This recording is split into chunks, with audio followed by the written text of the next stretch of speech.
Bonjour à tous et bienvenue dans Drop Time. Aujourd'hui, j'ai le plaisir de recevoir Jake Russell. Salut Jake. Salut Augustin, merci. J'espère que ça va. Merci d'être venu. C'est un plaisir. Tu vas nous parler de toute façon de ton parcours un peu dans un premier temps. Tu en parleras aussi du tango, parce que tu es un des seuls opérateurs en France à avoir travaillé avec... Je suis le seul opérateur déjà à l'avoir, à être propriétaire du tango qui est là. C'est je magnifique antiquité. Exactement.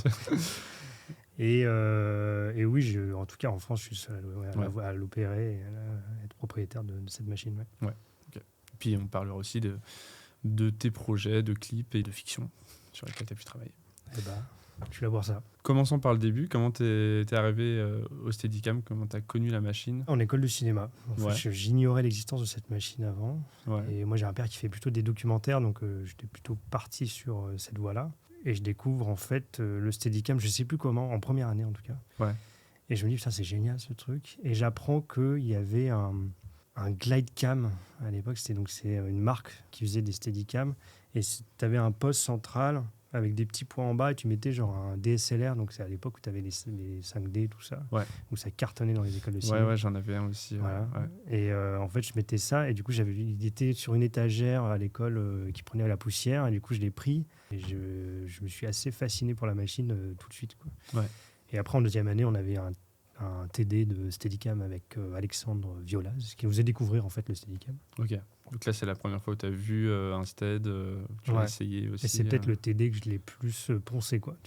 Comparé à tous les autres. Ça durait une semaine et j'étais collé au Stead. Dès qu'il y avait personne qui était dessus, je me mettais dessus. Et après, moi, j'étais à Lyon. Donc j'ai fait une école qui s'appelle Arfis à Lyon. Et je faisais... en gros, les courts-métrages des copains, je faisais le stead, quoi. Je faisais du steadicam pour les projets, tout ça. Ok. Donc, tu avais réussi à choper un petit stead j'y avais un réal qui avait justement ce Merlin. Et du coup, j'ai essayé ou le glide cam, tu vois. Enfin, c'était l'époque des DSLR, quoi. Vraiment, on filmait avec ça en court-métrage à Lyon. Et du coup, je faisais ça. Et en parallèle, j'étais cadreur en multicam, donc pour les concerts, pour aussi des forums économique, j'ai pas mal voyagé en Afrique pour ça. Ouais. Mais j'ai mis vachement de temps à me décider de me dire, tiens, vas-y, je vais vivre du stead. Ouais. J'ai beaucoup repoussé ce choix-là en me disant que j'étais fasciné par ça. Du coup, je voulais pas forcément en vivre tout de suite, en tout cas. Ok. À quel moment tu as commencé à te dire que tu allais en vivre Ça me plaisait plus de filmer en multicaméra. J'avais fait une tournée The Voice. Pas le prime time, vraiment la tournée où on partait en tourbus avec les artistes. Après, Et j'ai pas trop aimé ça. Ça m'a beaucoup fatigué. Puis même mentalement, ça me plaisait pas. Et je me suis dit, il faut quand même qu'on fasse des métiers qui nous plaisent dans ce milieu-là, parce que tu pars tout le temps. C'est jamais très stable. Ouais. Et c'est là où je me suis dit, attends, le stead en fait, parce que vas-y, tu sais quoi, on y va, quoi. Il n'y avait pas de stead sur la tournée The Voice. Il n'y avait pas de stead, non. Et voilà, et du coup, j'ai décidé de faire du stead à me décider à faire du stead à ce moment-là. Et à ce moment-là, en fait, je logeais chez Jacques Monge, parce que j'étais séparé du couple, et du coup, tous les départs de cette tournée se faisaient à Paris. Ouais. Et du coup, pour éviter des frais de train, Jacques il m'avait proposé de me loger le temps de cette... incroyable. Ça a été très court, parce que je l'ai connu... Il est décédé en 2017, début 2017. Ouais. Et je l'ai connu Moi, j'ai fait ma formation Steadicam en 2014. Et c'est à peu près, je pense, milieu de 2014 que je l'ai rencontré, quoi. Ouais. Jacques, c'est quelqu'un... avec le recul, je remarque que c'était quelqu'un quand même qui avait vraiment étudié le stead, la machine. Ouais. Tu vois, c'était celui qui avait... Je sais pas si c'est celui qui a ramené le neutre, mais en tout cas, il bossait au neutre. C'est celui qui a... tu vois, Valentin, Mathieu que tu as reçu, Loïc Andrieux, tout ça, ils bossent au neutre. Et en fait, c'est Jacques qui a dit, attends, mais si le drop time, on le met au neutre, comment ça... Enfin, il a vraiment... étudié ça. Étudié. C'est quelqu'un de brillant aussi. Jacques, passionné de politique, de psychologie, de philosophie, de cinéma, un gros cinéphile. Ouais. Tu parles du mec qui a regardé tous les films de cinéma au cinéma quand il était petit, tu vois, depuis... il est né en 1944, donc tu vois, il les a vus tous au cinéma quand il était gamin. Ouais. Et il avait plein d'histoires à raconter, plein de petites anecdotes de tournage, et puis Après donc, cette tournée-là, on a fait Steadicam Paradox avec Frédéric Ducommet, qui a réalisé ce petit documentaire sur Jacques, un petit portrait. Ouais. Et où moi, j'étais là avec mon Steadicam Aigle à l'époque.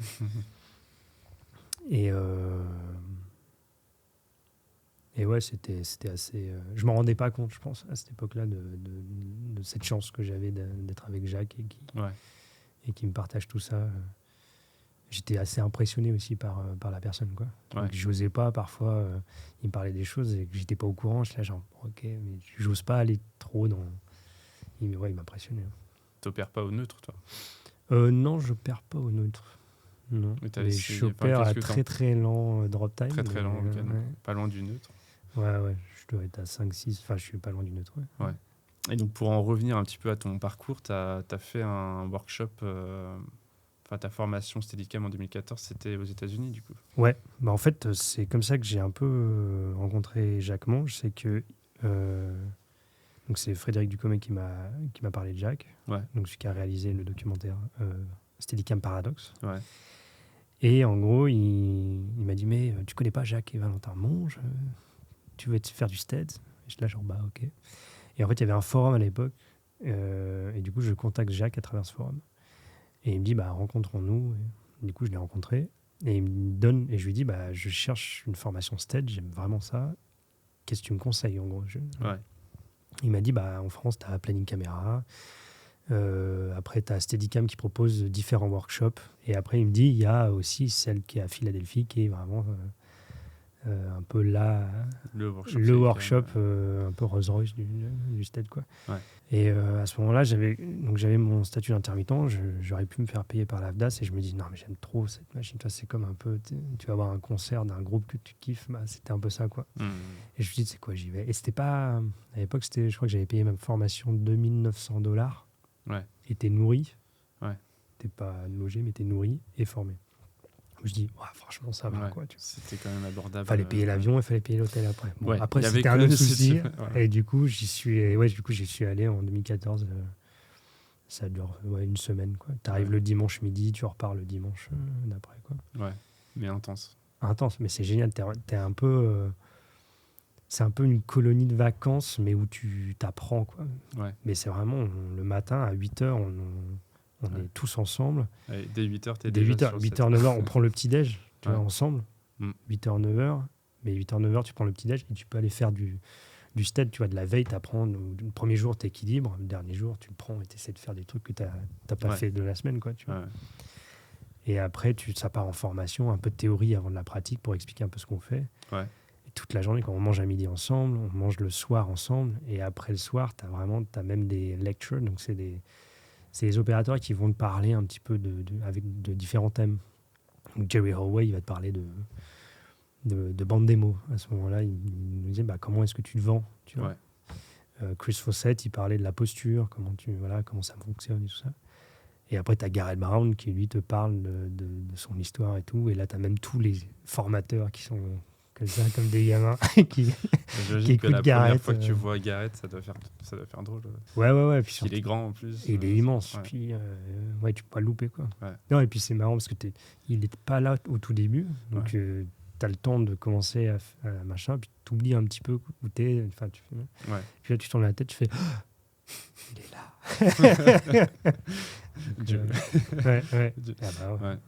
Donc, puis Garrett, non seulement, c'est ouf comment il est arrivé à que le stead, ça soit autant réparti dans le monde, quoi. Tu vois, même qui c'est devenu une grammaire cinématographique, tu vois, le Steadicam. Je pense que non seulement il a inventé un outil qui est assez ouf, mais c'était un opérateur de ouf. Enfin, tous les films qu'il a fait, tu dis tous les plans qu'il a fait. Puis dans les conditions aussi de l'époque. Ouais, mais du coup, ils étaient moins exigeants. Vu qu'ils ne savaient pas ce que c'était, ils étaient en mode, écoute, il y a un truc là, c'était ouf. Sa bande démo, elle est incroyable. The Impossible Shots, sur les marches du musée de Philadelphie. Là, Et vous voyez, du coup, par l'information, un peu tout de la... moi, je faisais déjà du stead, donc j'avais déjà un petit peu les bases et du coup, je savais un petit peu, mais ce qui était intéressant, parce que dans le sens où, pendant une semaine, je découvrais des trucs que j'aurais peut-être pas pu faire sur un tournage où j'aurais pas su faire sur un tournage et je me serais retrouvé un petit peu comme un idiot. Mais par exemple, la grue, il faut être sérieux en fait dans cette grue parce que c'est hyper dangereux. Il y a des protocoles de sécurité qu'il faut avoir, notamment en fait, si tu as un opérateur, donc tu as la grue là, si tu as un opérateur dessus, la grue elle descend et que l'opérateur descend de la grue, c'est catapulte quoi. Ouais. Donc il faut qu'il y ait d'autres gens, des chefs, des machinaux qui te mettent dessus et qui disent c'est bon, tu peux descendre de la grue parce que sinon c'est très dangereux quoi. Ouais. Donc tout ça, le fait de l'apprendre en formation, tu vois, ça m'a permis de savoir. Et même, tu vois, cette histoire de grue, je l'ai appris en 2014, mais je crois que je suis pas monté sur une grue avant.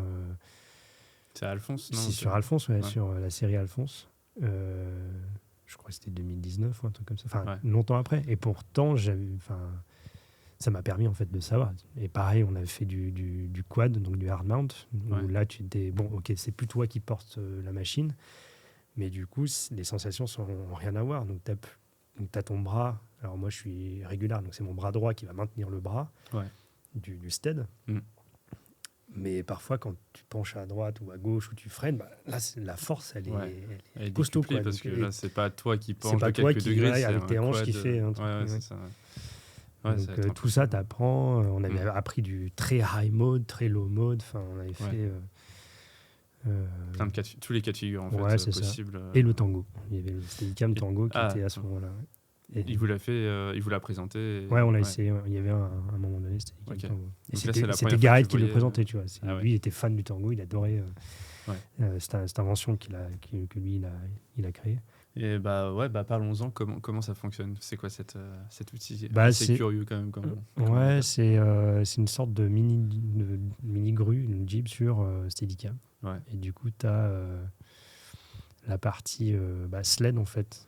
Donc ça, c'est un Steadicam traditionnel, c'est l'Archer 2, qui se fait plus aujourd'hui, mais c'est l'Archer 2, avec un bras qui était un peu moins gros que celui que j'ai maintenant, parce que j'ai deux machines. Ouais. Et du coup, donc la poignée, tu la dévisses et tu mets sur ce système qui s'appelle le Steadicam Tango, qui est un accessoire, et tu déportes la caméra ici, et en fait, tu opères. Donc ça, on appelle ça le master, et ça le slave. Okay. En gros, c'est l'esclave et le maître. Et du coup, tout ce que tu vas faire de ce côté-là va engendrer les mouvements de la caméra. Ouais. Donc, voilà. Et du coup, en termes de poids, tu peux transporter quand même des configs plus légères, t'es limité par ça. Oui, parce que en fait, vu que c'est de la physique, plus c'est lourd ici, plus tu vas raccourcir le bras et du coup, moins ça va devenir intéressant dans le battement que tu vas pouvoir avoir. Ouais. Donc j'ai fait le workshop en 2014 et après en 2015, j'ai un ami qui est chorégraphe et qui réalise des films. Ouais.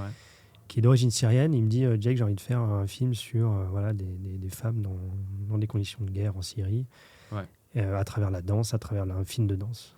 Et du coup, Rami Assoun, qui est le réel chorégraphe, il me dit non, partons sur le plan séquence. Okay. Et je dis cool, tu sais quoi, on va faire du stead. Et après, il me dit alors là, elles sont pendues par les pieds. Et après, on commence sur les pieds, elles sont pendues donc par les pieds, elles descendent au sol et là elles sont allongées et là je fais aïe. Comment on va filmer ça? High mode, le mode. Du coup tu vois, il fallait descendre tout en bas et tout. Bordel. Et là je me suis dit attends, j'avais parlé au machinot Guillaume Sauvage qui était machinot à cette époque. J'ai dit attends, on va créer un escalier sur roulette, je serai en low mode, je vais descendre et après tu me déplaceras pour le truc. Et après je me dis mais ça c'est un plan au tango en fait. Ouais. J'y croyais pas. En vrai, quand j'ai fait ma formation Steadicam, le Steadicam Tango, j'y croyais pas. Je me suis dit, non, qui fait ça, quoi. Et en fait, c'est avec ce plan-là, je dis, tu sais quoi, je sors tout juste de la formation. Garrett, je l'ai rencontré, passé une semaine avec lui. Ouais.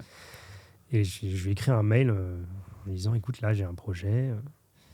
Je pense que ce serait nickel. Enfin, ce serait le projet parfait pour Steadicam Tango. Mais voilà, c'est autoproduit, il n'y a pas de budget, machin. Ouais. Est-ce qu'il y a un Steadicam Tango quelque part en Europe, machin? Et il me dit, le Steadicam Tango en Europe, c'est Chris Fawcett qui l'a à Amsterdam.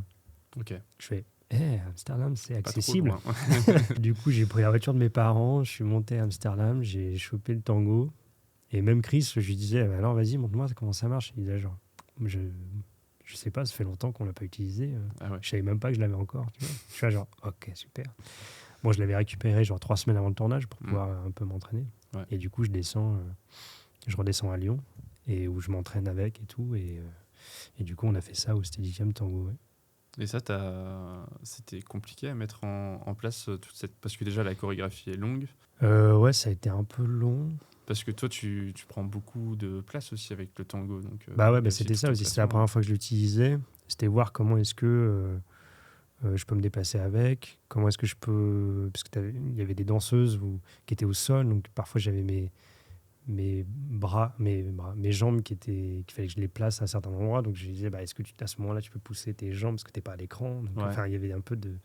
Mais bon, c'est un plan. Donc une fois qu'on l'a... c'est fini. Ouais. Oui. Mais on a je crois qu'on a fait une journée de répète, une journée de tournage. Quoi. Ouais. Ouais. Et ça, tu l'as envoyé après à Gareth ou pas le film ? Ouais, je l'ai envoyé à Gareth, bien sûr. Je lui ai dit, regarde. et ouais, il était content, je pense. Ouais, il était content parce que j'utilisais son outil qui, lui, je pense qu'il est assez triste que ça n'ait pas marché parce que ça fait le tango, ça n'a pas marché en fait. Commercialement, ils n'ont pas réussi à en vendre. Celui-là, c'est le dernier qui était en vente, tu vois. Donc, ouais.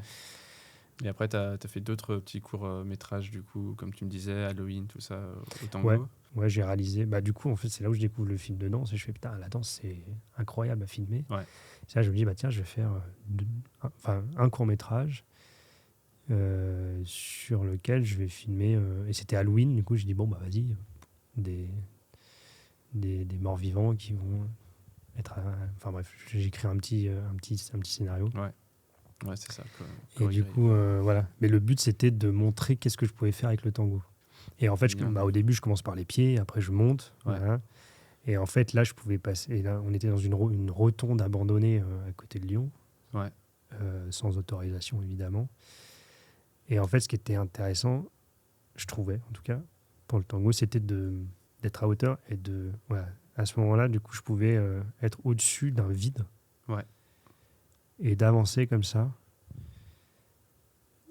et de passer au-dessus d'objets en fait aussi et assez proche parce qu'en fait contrairement par exemple à un Trinity ou un Alien, il n'y a pas de cage.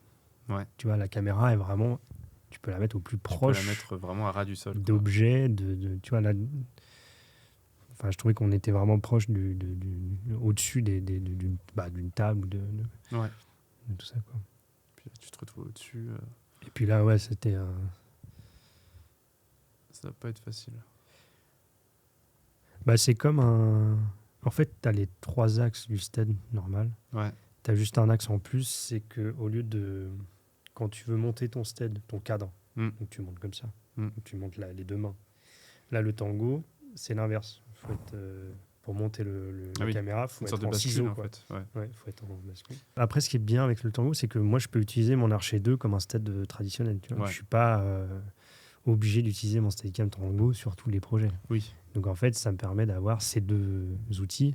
Et dire, j'ai le Steadicam Tango. Il y avait une personne Benoît Lelong, avec qui j'ai travaillé, et je lui parle du Steadicam Tango. Il me dit, ok, d'accord. Et il me rappelle plus tard, il me dit, écoute, je travaille sur une émission là, qui s'appelle Stupéfiant, pour France 2, je crois, parce que c'était Léa Salamé qui présentait ça.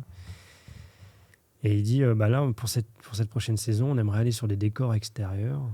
Et ton Steadicam machin là, tango, ouais c'est ça. Écoute, cette grue là que t'as, ça peut nous intéresser.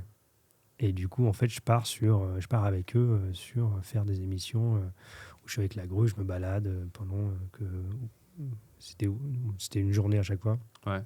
C'était Léa qui présentait l'émission et qui avait l'interview avec l'invité le jour. Donc ça me permet aussi d'avoir 3 jours par mois de taf avec le Steadicam Tango. Et à côté de ça, j'essaie de trouver des tournages au stade de Archer 2, quoi. Mais du coup, ça me permettait vraiment de faire ce choix-là. Ouais.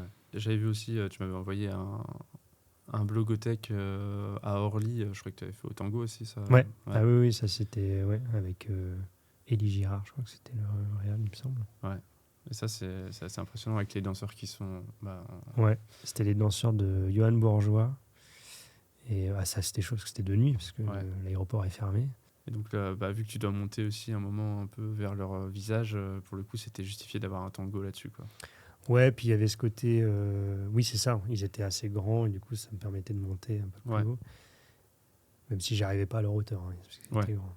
Mais en fait, à la base, j'aurais aimé passer au-dessus du piano aussi. Ah ouais. Et en fait, avec la Blogothèque, c'est que le son est direct. C'est-à-dire que c'est pas du playback. Quoi. Ouais. Donc Vanessa, elle joue vraiment. Sauf que...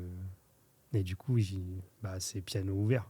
Sauf que le piano ouvert, t'as un pied qui le retient. Ouais. Et là, je pouvais pas passer. Quoi. Ouais. Enfin, ou alors, il aurait fallu que je m'arrête, que je reparte. Ouais. Et en plus, ils avaient mis des micros de partout. Donc je fais, putain, trop dommage. Après, c'est beau, un piano ouvert. Quoi. Oui. Mais j'avoue, j'aurais trop aimé. En plus, on aurait pu avoir le reflet de Vanessa sur le piano. Ça aurait été assez stylé. Ouais. On a trouvé autre chose. Ouais. Mais bon, très belle performance en tout cas. Et elle, c'est la danseuse zombie de mon film, le court-métrage. Chorégraphe. Ouais. Ok, je l'avais pas reconnu. Marie. Comment t'es arrivé à la fiction, au Steadicam ? En fait, le Steadicam Tango, je l'avais présenté à un événement que Planning Camera avait organisé. Ouais. Et là, il y a des opérateurs Stead du coup, qui viennent et du coup, ils voient ça. Ils font le Steadicam Tango, mais ça fait longtemps que je ne l'ai pas vu. Enfin, ils l'avaient vu quand Gareth l'avait présenté en 2010 au micro-salon, je pense. Ouais. Et là, ils le revoient avec un jeune opérateur. Il y avait Jacques aussi qui était là. Ouais. Donc, ça me permettait d'avoir un petit peu de soutien. De crédibilité. Et je rencontre Étienne Saldès. Et du coup, Étienne Saldès, qui est opérateur Steadicam. Et à ce moment-là, en fait, quand j'arrive à Paris, je dis, mais il faut que je taffe. Ouais. Et du coup, je remplace Étienne sur 3 jours sur du Alice Nevers. Okay. Et là, c'est là où je fais ma première fiction, en tout cas en télé. Ouais. Et là, et après, ça fait un peu Jacques, il appelait ça la boule de neige. Okay. Tu vois, je ne comprenais pas ce que ça voulait dire. Mais boule de neige, c'est-à-dire que tu fais un projet et après tu rencontres quelqu'un sur ce projet qui t'emmène sur un autre projet. Machin. Ouais. Il y a un Dirpron qui m'appelle, qui dit là, il y a un projet qui se fait. C'est 22 épisodes en plan séquence. C'est un mec et une nana qui sortent du bureau tous les jours à 18h30. La série s'appelle 18h30, c'est pour Arte. Ouais. Et en gros, ils vont jusqu'à leur arrêt de bus. Ça dure 5 minutes par épisode et c'est en plan séquence. Okay. Et où là, voilà, je me suis dit, putain, c'est un projet de ouf pour un opérateur Steadicam. C'est du plan séquence. On va essayer de faire des trucs fun et pas autant fatigants. Là, on est sur du stead traditionnel. Ouais. Ça, sur l'Archer 2. Okay. Qui est trop bien parce qu'en fait il est léger. Ouais. Donc sur des plans séquences qui durent longtemps, en fait t'es content d'avoir une config plutôt légère. Ouais. Et là tu précèdes les acteurs qui vont de leur entreprise du coup jusqu'à leur ils sortent du bureau et ils vont jusqu'au même arrêt de bus. Donc tu recules tout le temps. Donc je recule tout le temps. Ouais. Je recule tout le temps et à la fin ça finit sur des escaliers. Le petit cadeau de fin de plan. Ouais. Mais souvent ça s'arrête avant. C'est-à-dire que le premier épisode on fait tout pour qu'on comprenne on va de où à où. Ouais. Mais après, c'est... Oui.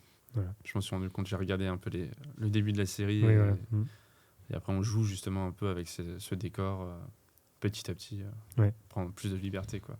Ouais. Avant qu'on reparle de tes autres fictions qui sont arrivées après, je t'ai vu sur scène avec Gareth Brown sur une masterclass qu'il a donnée assez exceptionnelle à Paris. Ouais. C'était en 2019. Comment c'est arrivé ? Ouais, ça c'était assez ouf. Ouais. En fait, Gareth, donc il venait, c'était pour la Cinémathèque française, et il venait faire une masterclass. Moi, j'ai toujours gardé en contact avec Gareth par rapport au Steadicam Tango. Ouais. Et en fait, à ce moment-là, il me propose de venir manger avec lui. Donc, moi, je pense je me suis dit, il y a d'autres gens. En fait, non, on se fait un dîner à tête avec Gareth. Là, je fais... Incroyable. Je bégaye à chaque phrase que je lui Et en fait, du coup, il me parle du tango. Il me dit, alors, comment tu... Enfin, je pense qu'il avait envie de faire une V2 de ça. Et bon, il n'a pas eu les moyens. Mais en tout cas, il me demandait, alors, comment tu... Enfin, c'était vraiment pour parler de ça, quoi. Et après, bref, on mange. Et à la fin, je dis, écoute... Enfin, il faisait donc la masterclass à la Cinémathèque. Et aussi, il intervenait au cinéma Méliès à Montreuil. Et moi, j'habitais à Montreuil. Et je lui ai dit, j'habite à Montreuil. Peut-être que je peux venir... si tu veux que j'intervienne avec toi pour montrer le stead et tout. Il me dit non, pas Montreuil, mais à la Cinémathèque, pourquoi pas. Et là, je deviens rouge, je dis, la Cinémathèque française, qu'est-ce que tu veux que je fasse Et du coup, là, donc la Cinémathèque me prend contact avec moi, ils sont hyper contents. Ils disent, mais c'est génial, parce que Gareth il a dit non, mais il n'y a pas besoin de Steadicam, mais oui, c'était un peu déçu qu'il n'y aurait pas de Steadicam. Et, moi, et vraiment, je me retrouve dans ce truc-là d'être impliqué dans cette masterclass. Ouais. Mais ok, c'est comme si tu étais dans une rivière avec un courant et tu te laisses porter, quoi. Ouais. Et du coup, j'arrive avec l'Archer 2, où je suis là. L'idée, c'était que je monte sur scène 5 minutes avant le début de l'intervention.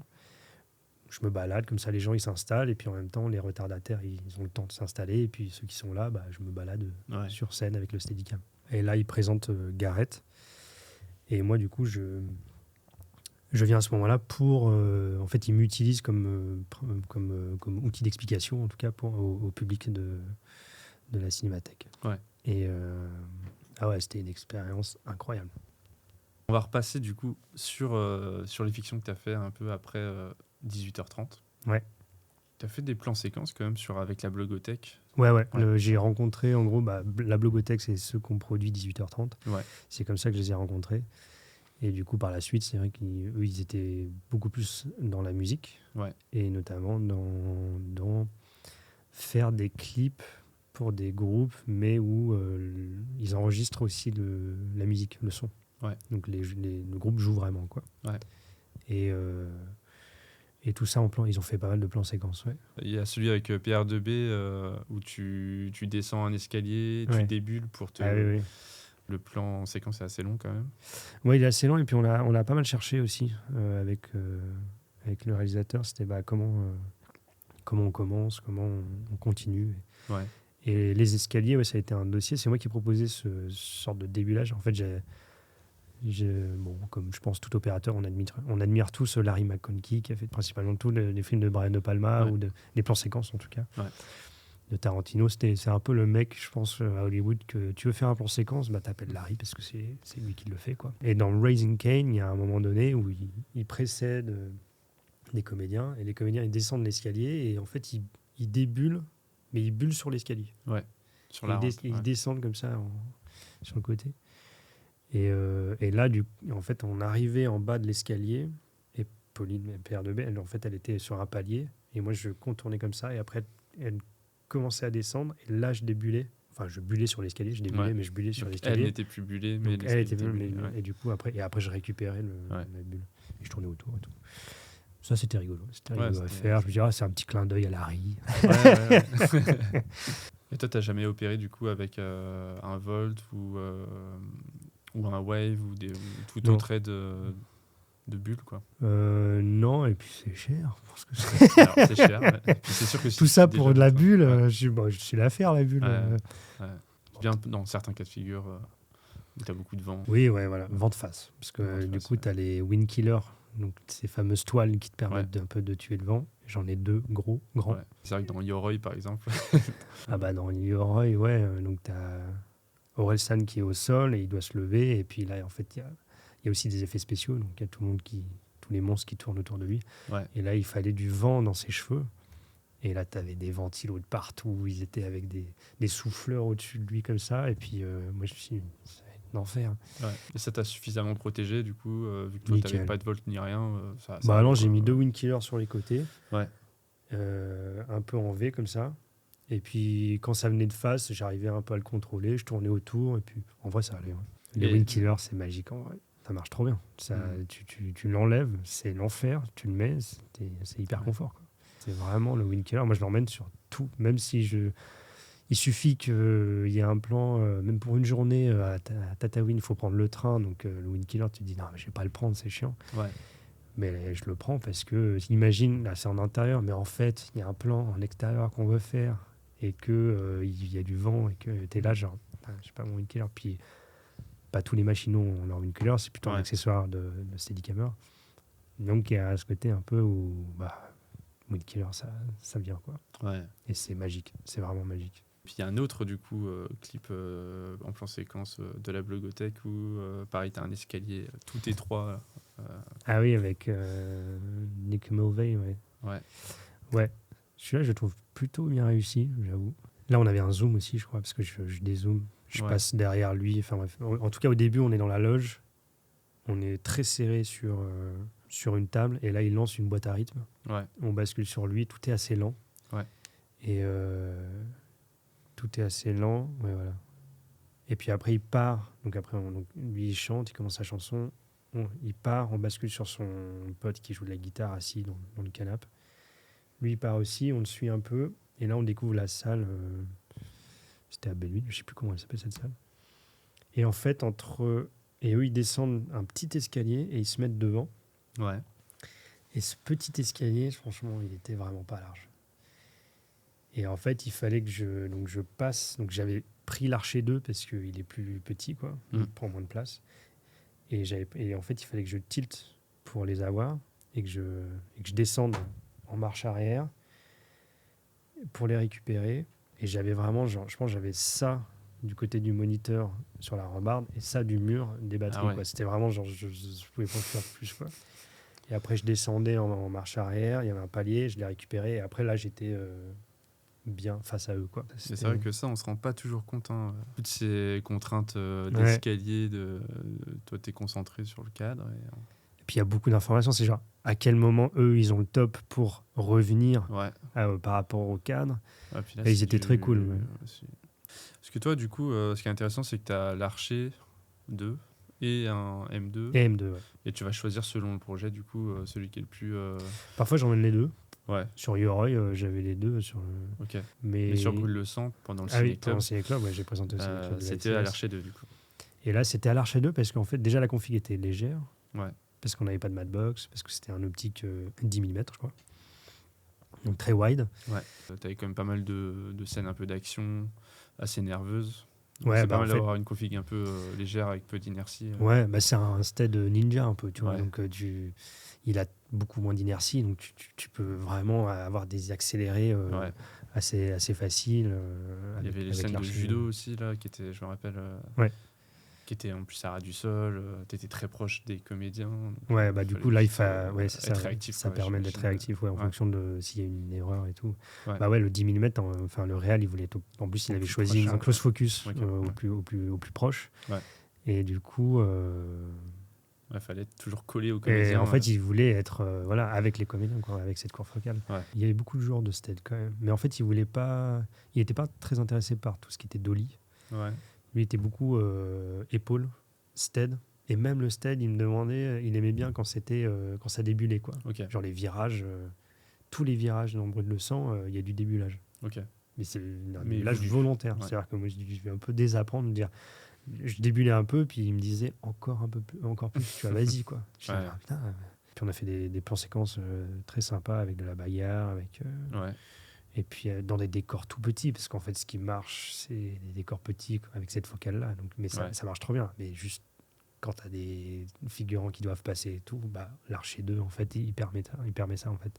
Ouais. Ça permet de passer un peu partout, dans des petits décors, et être hyper réactif aussi à ça, je trouve. Ouais.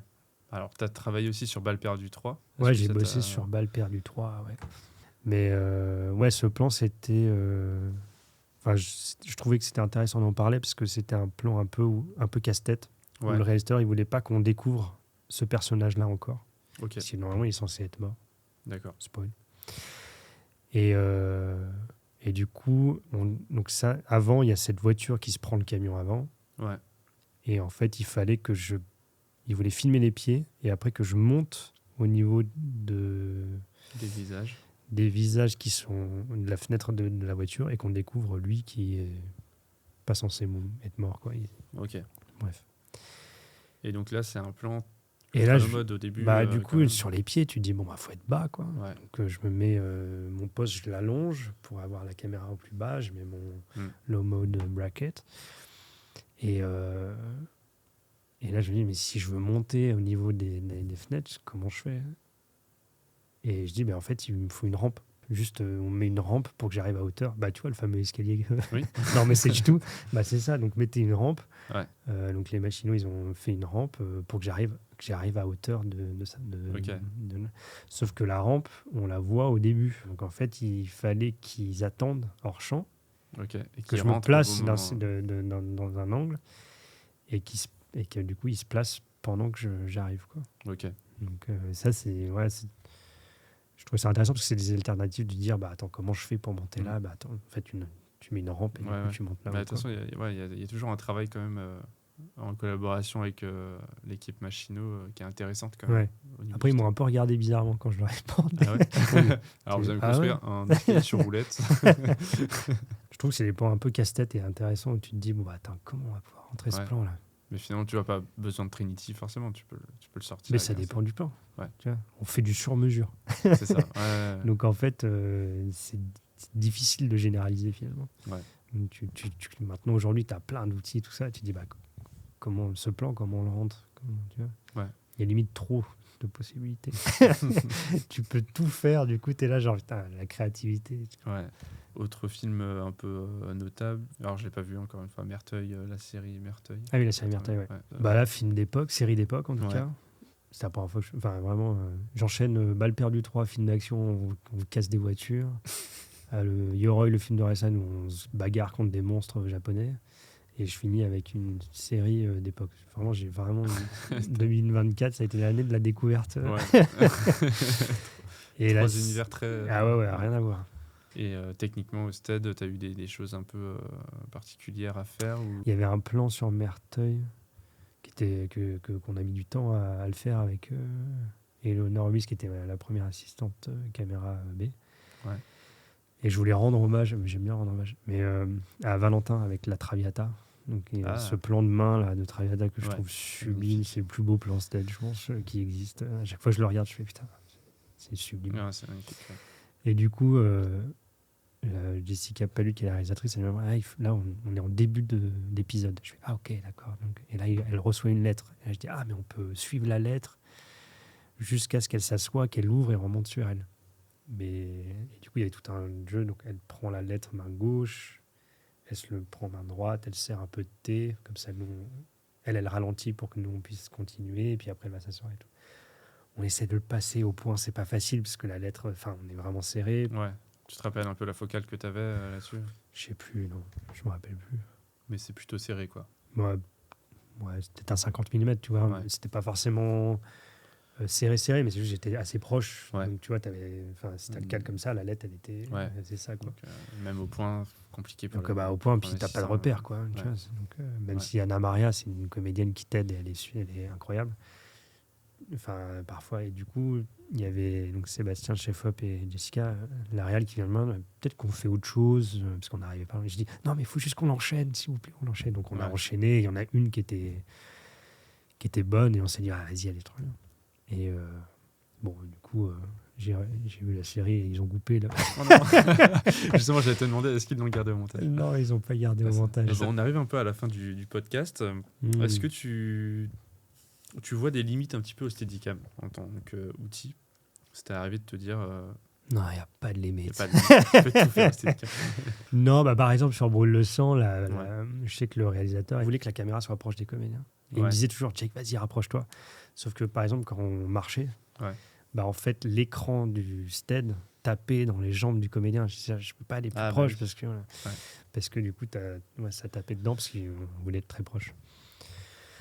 Bon, ça, c'est un truc. Mais après, il suffit de le bricoler, de le savoir en avance. Et tu te dis, vas-y, on s'adapte, on fait autre chose, quoi. Ouais. Mais aujourd'hui, en plus, le Steadicam, tu as des variantes avec le Trinity où tu peux aller bas, haut. L'Alien où tu peux aller sur le côté. T'as expérimenté un peu avec ces outils-là ou pas encore ? Pas en tournage. Ouais. Pas en tournage. Là, j'ai commandé le Cyclolite que j'ai découvert au BSI. Ouais. Donc, je vais voir un petit peu. Tu as découvert pas mal de choses là au BSI, j'ai l'impression. Mais là, j'ai fait passer commande pour les 5 prochaines années. Ouais. Alors, qu'est-ce que tu as vu ? On va faire un petit point là-dessus quand même. Ah ouais. Mais je suis pas payé pour ça. Hein. Ouais. Il n'y a pas de collaboration commerciale.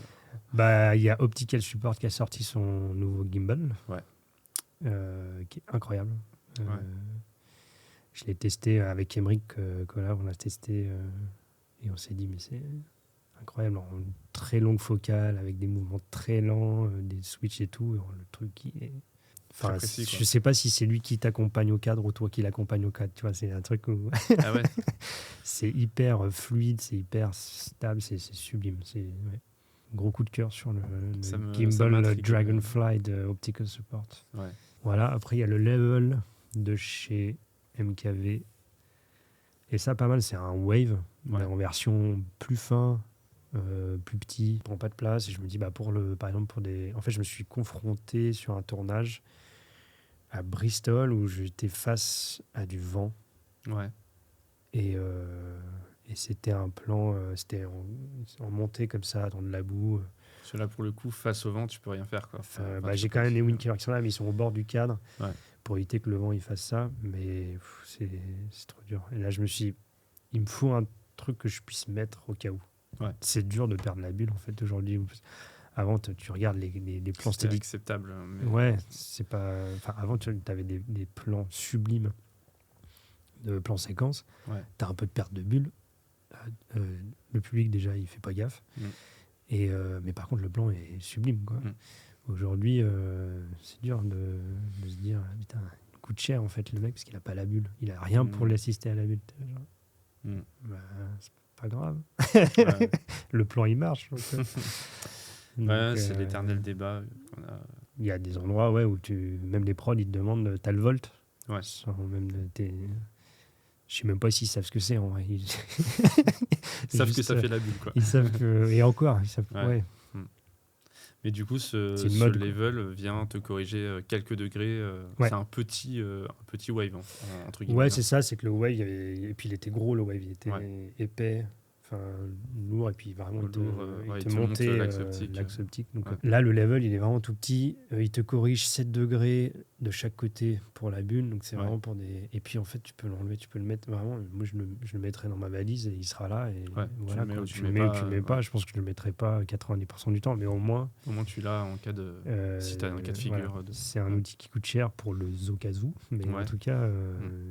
Voilà, je serai un petit peu plus serein sur certaines config. Ok. Et après, il y a le Cyclolite, qui est une cage, en gros, où tu mets la caméra dedans. La cage, tu la mets sur ton sled. Et là, tu peux faire du low mode et du high mode.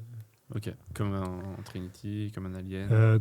Plus comme un Alien. C'est-à-dire que tu passes pas par l'avant, mais tu passes sur les côtés. Et pourquoi le cyclo par rapport à l'Alien, du coup, qu'est-ce qu'il a de différent? Le cyclo est très fin. Okay. Enfin, il est tout peu. L'Alien, c'est vraiment une cage qui est assez fat. Le cyclo, il est vraiment assez fin. Okay. Donc je pense qu'il se range mieux. Et moins lourd peut-être aussi. Et moins lourd, plus léger, Et puis je pense qu'en SAV aussi, c'est un peu mieux. Ouais. Bon merci beaucoup. On a abordé quand même pas mal de sujets. Ouais, trop cool. On va faire le petit jeu classique. Ça fait un petit moment qu'on l'a pas fait, ce petit jeu là. Donc en gros 2 propositions, tu me réponds ce que tu préfères. C'est les mêmes à chaque fois ou... Il y a des petites variantes des fois. Voilà. Bon, est-ce que tu es prêt? Ouais. Regular ou Goofy? Regular. High mode ou low mode? High mode en sensation, mais souvent low mode. Pluie ou vent?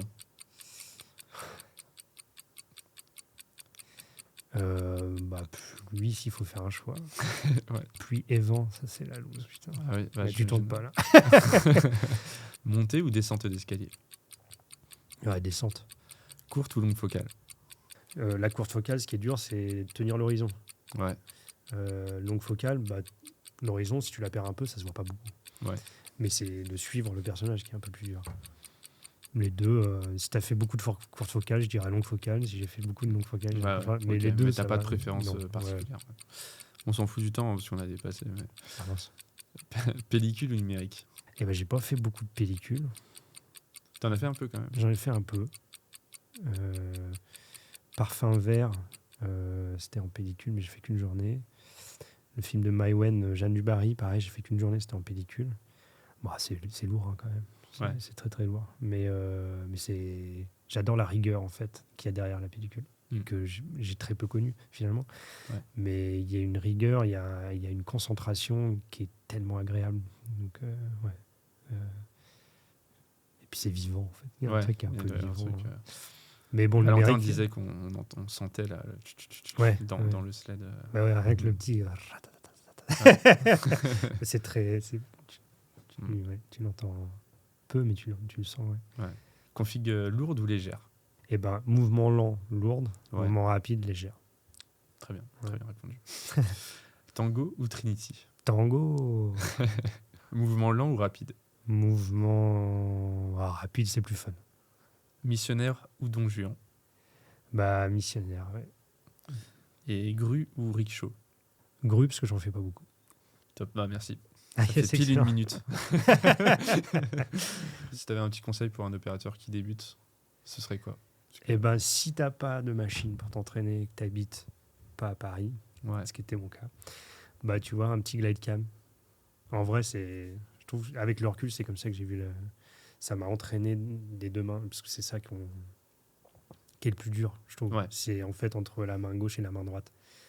Et de différencier les deux, c'est comme un batteur, tu vois, ou comme un guitariste. Les deux mains, elles font pas la même chose, mais elles doivent travailler ensemble. Et après, porter, bah, en fait, c'est les muscles qui vont se réveiller au fur et à mesure. Et ton déplacement, ça va arriver au fur et à mesure. Mais en tout cas, rien que avec un petit stead porté à la main, tu mets ça sur une étagère, tu l'équilibres comme ça, voilà. Et après, tu te balades, tu fais tes petits exercices. Une fois que tu as fait un petit peu tous les jours, tu vois, ça te forme ton inconscient là-dedans, quoi. Bah, écoute, on arrive à terme de cet épisode. Merci beaucoup pour ce partage. Bah, merci à toi pour l'invitation. C'est super. Avec grand plaisir. Et puis, à très vite.